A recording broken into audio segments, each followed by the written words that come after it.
Welcome to the Slop Farm. Enjoy the video. In this video, I will explain how to make a Roux Gordon Ramsay full guide.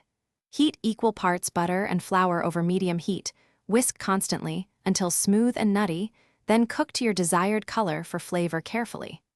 Use clarified butter for a cleaner taste and maintain even heat to avoid burning. Incorporate warm stock slowly while whisking to emulsify and season at the end carefully. A blonde roux suits veloutés and cream sauces, while a brown roux brings depth to gumbos and hearty stews, so choose by dish.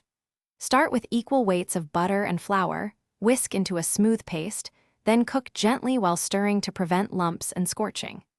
Use a heavy-bottomed pan for even heat distribution, and practice builds confidence and speed as you learn visual cues for doneness. If you're finding this helpful, please subscribe and like to support the channel. It really helps us make more cooking guides. Quick recommendation: try the new Kindle Paperwhite for reading recipes on the go, pictured here. It fits in a kitchen drawer and resists splashes. Check the description for the link and other deals. Subscribe for weekly chef tips and comment with your favorite sauce. And thanks for watching. Now let's get back to the video. For dark roux, cook low and slow until a chocolate color appears, noting that thickening power decreases with color.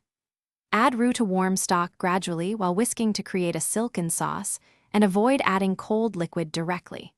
Store cooled roux in airtight containers in the fridge or freeze portions for later, then reheat gently while whisking to restore texture.